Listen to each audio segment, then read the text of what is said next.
Hey, hello, Cherie here, the host and producer of Women's Running Stories.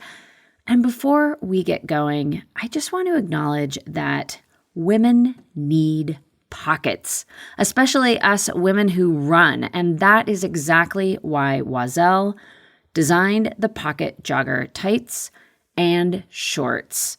They have 7 pockets total, including a rear zip pocket, 2 large side pockets, and mesh pockets at the waist, so you can bring everything you need with you on every run. The fabric is soft and compressive enough, but not too compressive. And like all Oiselle products, they just look nice. And these pieces last forever. And I know firsthand because I have several pairs of the shorts and I have the tights in various lengths, and they really are just fantastic. I even wear them out in my day-to-day life when I'm not running. So check out the pocket jogger tights and shorts at oiselle.com. That is OISELLE.com. The apparel company created by women, for women, and rooted in running. Again, that's oiselle.com. Women's running.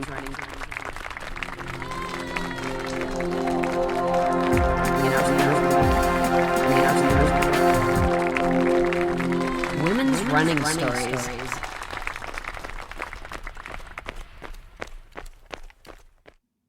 You are listening to Women's Running Stories, the podcast where exceptional women runners share inspirational stories about their running experiences.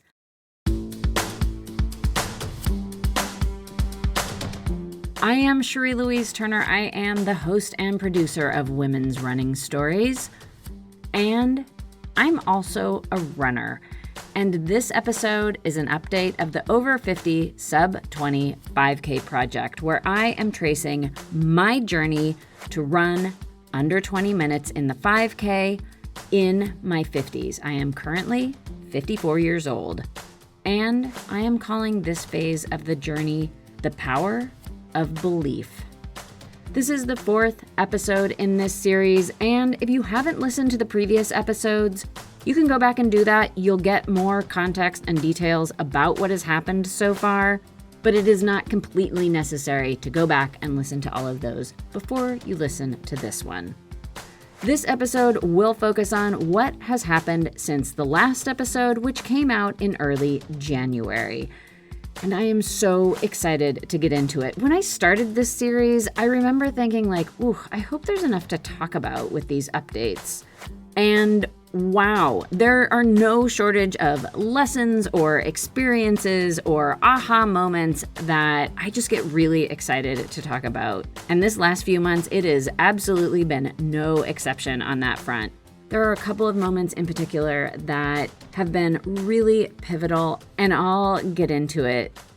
I'll get into why I wrote to my coach, Verity, about a month ago and said, this process has begun to feel like soul-searching. Yeah, things are getting deep. But before I get into this update, I do want to let you know that there is a reason why this episode is coming out on this day. Today is March 25th, and 4 years ago today, I launched the very first episode of Women's Running Stories. Back then, it was called Strides Forward. I did a name change a while back because I just wanted to be more direct about what this podcast is all about. I am as excited as ever to keep this podcast going, so you have a lot to look forward to. Expect to keep seeing episodes every single Friday. There are so many great episodes coming up. The schedule is getting full. And I want to thank you for being here. I've said this many, many times because it's always true. I love making these episodes, but the power in them rests in you listening. So thank you so much for being here. The audience is growing, and I just am so thrilled. I also want to thank all of the women who have shared their stories. This is a gift, and that is something I am always thankful for. These stories are incredible because there are so many women doing so many incredible things in the running space. And I just feel so lucky to bring their stories out into the world. And I'm super, super thankful that they give me their time and they share their experiences. So thank you to all of the guests who have been on Women's Running Stories. And I am so excited for all of the guests to come. So yeah, happy anniversary to the podcast. I also wanted to let you know, in conjunction with this anniversary and having to do with this sub 20-minute 5K project, today I am launching an Instagram account that is dedicated solely to the sub 20-minute 5K pursuit. You can find it at over50 sub 20 underscore 5K underscore project. So over 50 sub 20 underscore 5K underscore project. There, you're going to find more details and context about what is going on with this project, especially in between these episodes. And I will keep making episodes every few months, but I wanted a place to share more about this journey. So please come on over. And on the note of social media, you can always find me at the Instagram account for the podcast that is at Women's Running Stories. And you can find me on Facebook. I've been much more active there recently. I do have a Facebook page for the podcast, and there is a private group that you are welcome to come join. Find the links for all of that in the show notes, and yeah, please come join me. Again, the new Instagram account that will be following this sub 20-minute 5K project in more detail is at over50 sub 20 underscore 5K underscore project.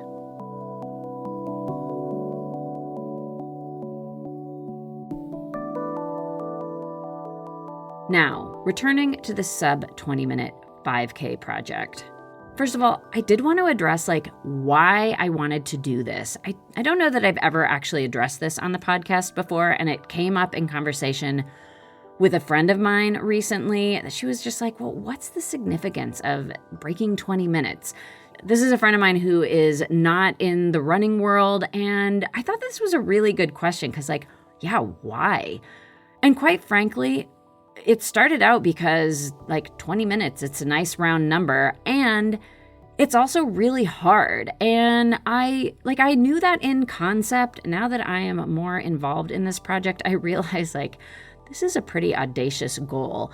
But from the minute I approached my coach Verity about this, she showed such a confidence in my ability to get this done that I was like, all right, I'm just doing this thing. But in the grand scheme of things, I do realize 20 minutes is just an arbitrary time. It sounds great. It's difficult. There is nothing particularly magical about 20 minutes. It is running a pace of 6 minutes and 25 seconds per mile. That roughly translates to just under 4 minutes per kilometer. And it's a goal that a lot of people aim for because, again, it's challenging. It's particularly challenging, I will add, for an older woman athlete. So to do this in my 50s, it's a good challenge. And it is just far enough out of my comfort zone where I knew I was going to have to stretch myself. And that is exactly what is happening here. So let me just give you a recap of what has happened since the beginning of this project up until where I left off with the last update, which was in January. This project really got going in July of last year. Earlier in the year, I ran the Boston Marathon. I followed that up in June with the Comrades Marathon, which is a 56-mile hilly road race in South Africa.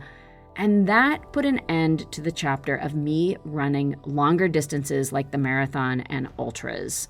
So I got my first training schedule launching into this new shorter, faster distance project in mid-July. And by the end of August, I had set what I'm calling my baseline. I went out and I ran a current day PR of 21:10. I surprised the heck out of myself. It was a magical, magical race. I had no idea I was going to run that fast. And it felt like a really great starting point to work from. In my entire life, The fastest I've ever run a 5K is 20 minutes and 19 seconds, and that was some 10 or so years ago. So running a 21:10, it was great. After that, I kept at my training. I did some races. I made some progress. I made some mistakes. I learned some lessons. I was progressing, going through the process of going after a big goal. And then, at the beginning of November, I had a very strange non-running accident where a glass landed directly at the base of my left Achilles tendon, and that took almost 2 full months to heal. In the interim, I was able to get back to running, but I did not have a training schedule and I wasn't doing any formal workouts. I did get to some speed stuff here and there, and I was testing out the injury to see how it was coming along time and again. So I wasn't completely off of running, but I wasn't training with any sort of purpose or structure. And that brings us up to where I left off at the end of the last episode. Now let's get into this update. So yes, this spans the period starting in early January up until now, the end of March. Now, one thing that did happen between the time that I recorded the last episode and when it came out about a week later was that I set a personal best time in the park run. Now, I have run park run. At that point, I had run it over 150 times. I've been doing park runs for years. And as a reminder, park runs are free, weekly, timed 5Ks. And mind you, these aren't formal races, but, they are timed. And I have really given good efforts at many, many park runs. Sometimes I run them slower, sometimes I run them faster. But there have been many occasions where I have really kind of given it my all.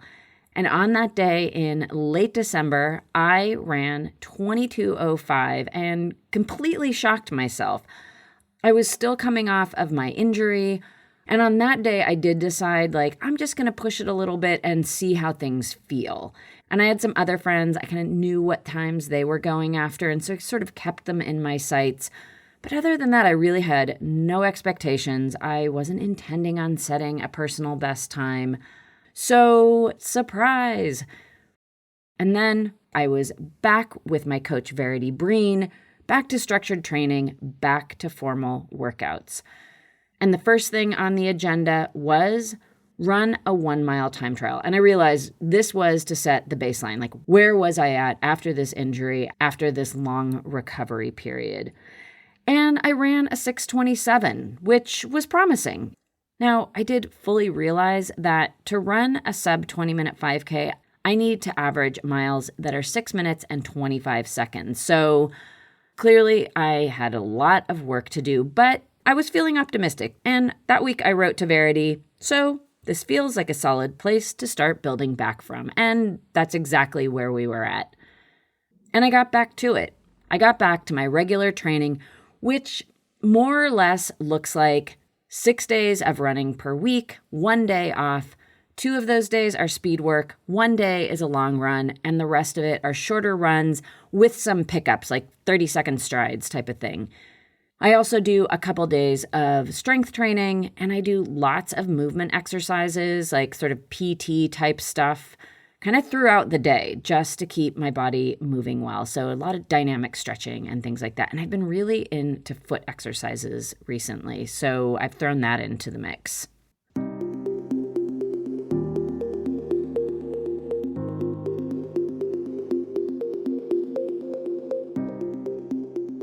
So I was back to it. I had my starting point. I was also excited to get back to racing. And the first race I put on my racing schedule was a 5K that took place on February 11th. And something to know about this 5K is this was on the very same course that I set my current PR on back in August.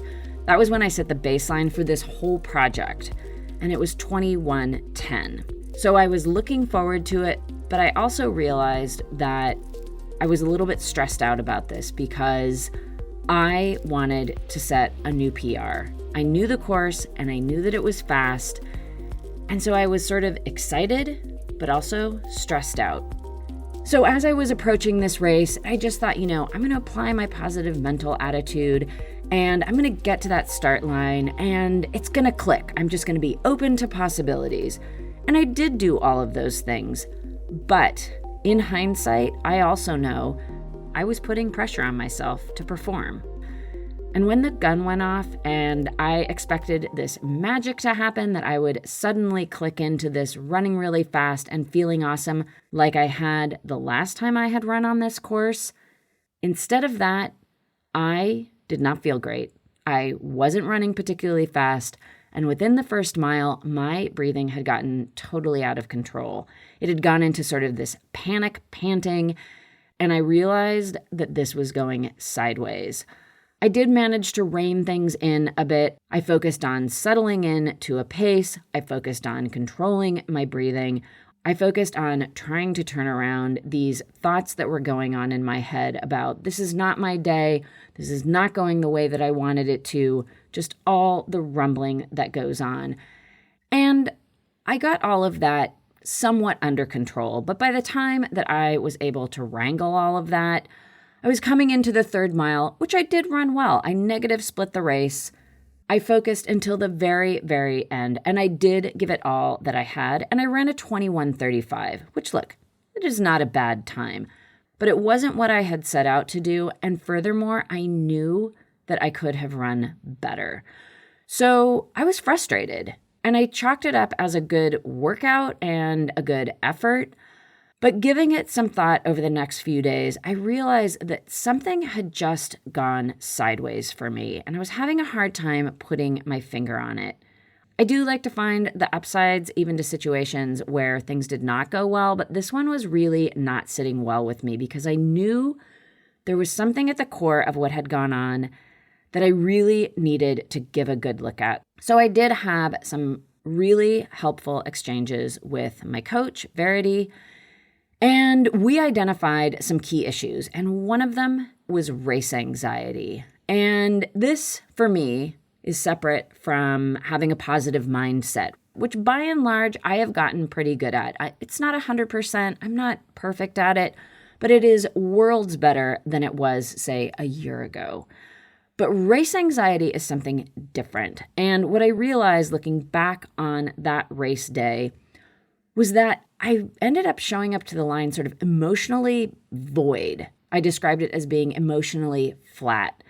There was just some part of me that did not show up that day. And I realized it was connected to pressure that I was putting on myself, to expectation, and all of that just really weighed on me. And on some energetic level, I was just exhausted by the time I got to the start line. I also realized that breathing that I was experiencing in that first mile, that wasn't effort, that was anxiety. It was panicky and fearful. And I needed to start to address this in a really real way. So one of the first things that we addressed was really, truly getting on board with this project. And Verity pointed out to me, it is one thing to say, I want to do this. I want to reach this goal. It is another thing to be totally committed. I needed to sit down with myself and really, truly 100% get on board, not only with my commitment. I'm committed to this project. There's no doubt about that. But it was more about the belief in myself and the confidence that I am going to be able to get there. And there was some of that was missing. Running 6:25s is fast. I've never run that fast in my life over this distance. So it's a tall order for me. And I know that there are these little parts of me that think like, I'm going to train well and I'm going to magically show up and I'm going to be able to run this sub 20-minute 5K. And you know what? At some point that will happen. But there are some barriers that I need to cross before I'm going to get to that point. And addressing this issue of sort of panicking and fear and race anxiety, this was going to be a key hurdle that I have to get over in order to be able to reach this goal. And, I do these weekly summaries that I send to Verity every Sunday. And I'm just going to read you a little bit from the summary that I sent her as I was thinking through all of this. And I wrote, This process has begun to feel like soul searching and a lot about trust and belief. It's cool, but it's definitely not a cakewalk. I know when I think about it that I expected this goal to come with less, let's say, struggle. Not that I ever expected this process to be easy. I just didn't expect it to dig up as much as it's digging up. And I guess what I mean by saying that is that I really thought it was going to be mostly about the physical work. And while that's a lot of it, and I do have some more work to do in that realm, something that has become abundantly clear is that the element that's really going to get me over the line is belief and trust in myself. And so with those thoughts in mind, I started to look around for some resources. And I listened to an interview with a woman named Dr. Carolyn Leaf, and she was talking about her book, Cleaning Up Your Mental Mess. It was on the Self-Care Simplified podcast. And the way she was talking about processing, your mental mess really resonated with me. And she has sort of this 5-step process that involves journaling. And I have been journaling very regularly now using her ideas, and it has been really effective.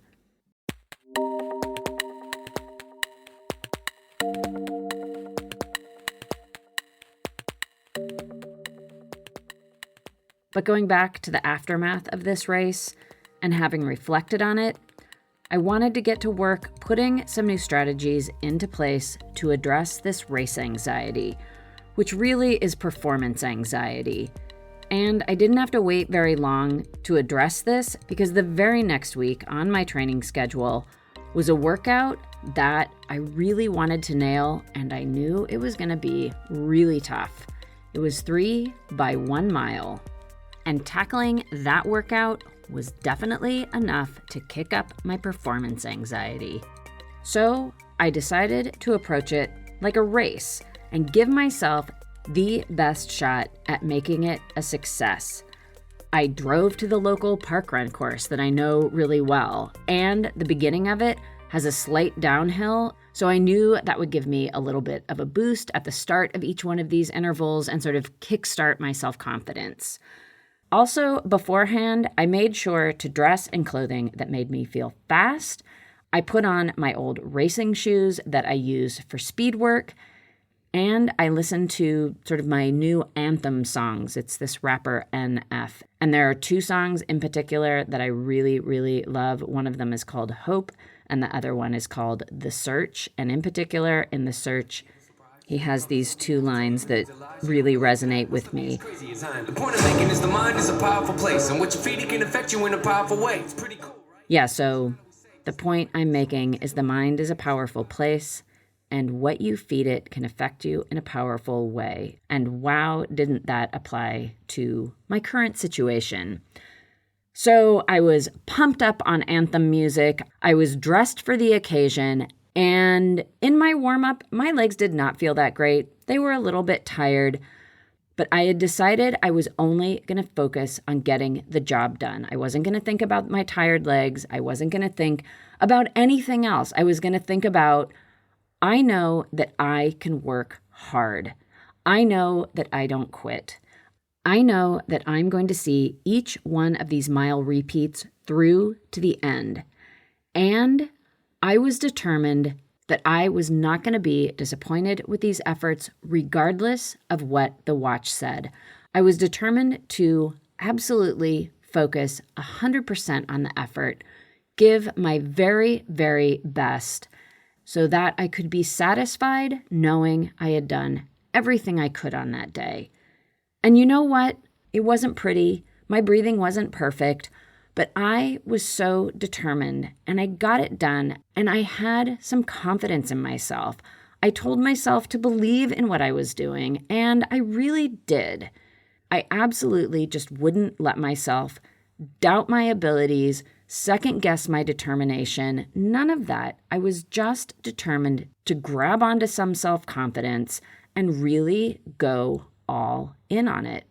And it made a difference. And I know it's just one workout, but it was really pivotal in so many ways because it set the tone for a way to approach hard workouts, and it really worked. So it was starting, I realize now, to build these habits that I can apply to my workouts and also start applying to my racing because, again, this anxiety that I have around race performance, well, it definitely shows up for these key workouts. So if I can practice overcoming this in workouts, it's going to make it that much easier to overcome it in racing. One other note about this workout that really struck me is that even though I didn't feel particularly terrific on that day, and my times, they were good, but they weren't awesome. Regardless, I came away from those efforts literally feeling lighter. I did not feel overly fatigued. I felt good. I felt tired, but I felt good. And it really felt like I had gotten rid of some baggage. So yeah, that workout, it was a total success. And that set me up to be able to approach my next big anxiety provoker, and that is having somebody pace me. And I will tell you that now that this performance anxiety is like in my sights as something that I know I need to overcome, I notice all the places that it pops up. And indeed, one of the places it crops up is pacing. And my husband is a great pacer. He has offered to pace me in the past, and it has caused me extreme anxiety. I normally say no. But when he offered to pace me in my next mile time trial, which came at the end of February, I thought this is a perfect time to practice overcoming performance anxiety yet again, and I said yes. And we decided that he would pace me at an evening workout that we were having with our club. It's a tempo workout, and I could just jump in with his group, which goes a bit faster, and I could do the first mile of this tempo workout with him pacing me. It was going to be perfect. But mind you, everybody else on the track is just running their regular weekly workout. Some of the people in our club are way faster than me, and so for them, running these times, it's just another Friday. So the whistle blows, and after about the first lap of this effort, another friend of ours, Steven, catches wind of what is happening, and he joins into the pacing effort, and it's 2 laps, and it's 3 laps, and we're on pace for a really good time. And I finish up, and afterwards, my husband pointed out to me that that was, indeed, the fastest mile I've ever run in my life. And even now, it gets me a bit emotional because there was something about accepting that support and then having our friend jump in and join in the support. It just really hit me. It felt so nice not to be worried about what they might think about my abilities and just really appreciate that they were there because they believed I could do this. They wanted to help me. They had confidence in my abilities. And I did it. And I did it because they helped me. And I don't know, there was just something about that whole situation that really, really struck me. And yeah, it was wrapped up in, I was afraid that I wouldn't be able to perform and somehow that would reflect poorly on me. And instead, I just dropped that whole narrative and all the exhaustion that comes with that. And I appreciated the support, I leaned on the support, and I succeeded. It was wonderful. And I am so excited for the next time I get to do that. And I'm really thankful for my husband and for our friend. And yeah, it felt like a turning point. And it was sort of funny as I sat there and watched everybody else finish their workouts to think, what a monumental event this was for me on just another rainy night at the track. But wow, for so many reasons, it felt like a victory. So the time there was 6:22, which, hoorah, is actually faster than the pace I'm going to need to run to break 20 minutes in the 5K. So that also felt like a bit of a victory. I had a piece of the puzzle in place. Now, of course, I have to repeat an effort close to that 2 more times, plus 0.1 miles, but I am getting there. And I did write to Verity afterwards that this is starting to feel like a big puzzle. And I am finding the pieces one by one and starting to put them in place. There's the physical speed of it. There's the mental part of it. There's the overcoming anxiety part of it. There's the breathing. There's the ritual beforehand of dressing the part, of listening to the anthem songs. There are all these pieces that I know at some point are going to all come together. There's also the pacing part of it, which I have not nailed yet. And here, I mean me being able to regulate my own pace, especially in a race effort, where I tend to get a little too excited at the beginning and then I fade at the end. Since that night when I set that mile PR, I have run a 4-mile race. I PR'd there, but my pacing was pretty atrocious. I really wanted to go for it, so I blasted out with a super fast first mile, and wow, that was fun. But oh my gosh, did I pay the price at the end. My last mile was miserable, and I was kind of bummed afterward because I had really wanted to have a great last mile, and I mean, I gave it absolutely everything, but I was going backwards. And my husband, who is always great at having some perspective on these things, said, I think you actually PR'd. I think you actually had a pretty good race. And of course, he was right. And after I gave it some thought, I was like, yeah, that was a pretty good effort. I mean, I could have done a little better on the pacing, but you know, a PR is always a PR. And then just last weekend, I set a new PR at the park run. And that was another wonky situation. My watch completely malfunctioned. I thought I was running way slower than I actually was. I got frustrated. I thought I might be over-fatigued because I was giving a big effort, and the pace that was showing up on my watch did not reflect the effort I thought I was giving. Lo and behold, I was running much faster than I thought I was, and what a mind jumble that whole thing was. And the big takeaway there, stop relying so much on my watch. Because as I was fretting about the numbers on my watch, I wasn't focusing on the task at hand, which was just run. So that is a new focus going into this next phase, really dialing in this effort and pacing part of this puzzle without relying so heavily on my watch. And of course, I will continue to work on all of the elements that are going into this whole project.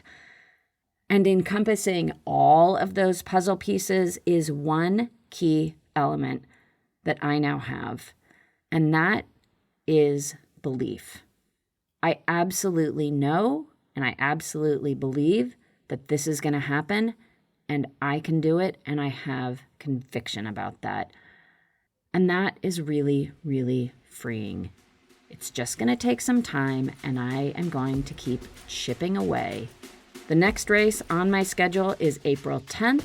It's a flat, fast, local 5K, and I will be taking all of my tools with me to the starting line. Yeah. So that is going to do it for this update. I really appreciate you being here. Thank you so much for listening. I am Cherie Turner. I am the host and producer of Women's Running Stories. And until this coming Friday, I do wish you joyful, healthy, confident strides forward. Women's running.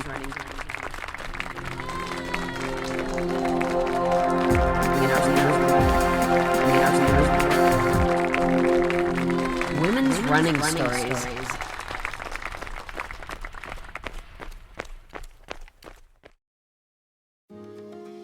My name is Cindy Burnett, and each week I interview at least 2 traditionally published authors on my podcast, Thoughts from a Page. We talk spoiler-free about their books, so you can listen whether you have read the book or not. And then we delve into things that you most likely won't hear about anywhere else.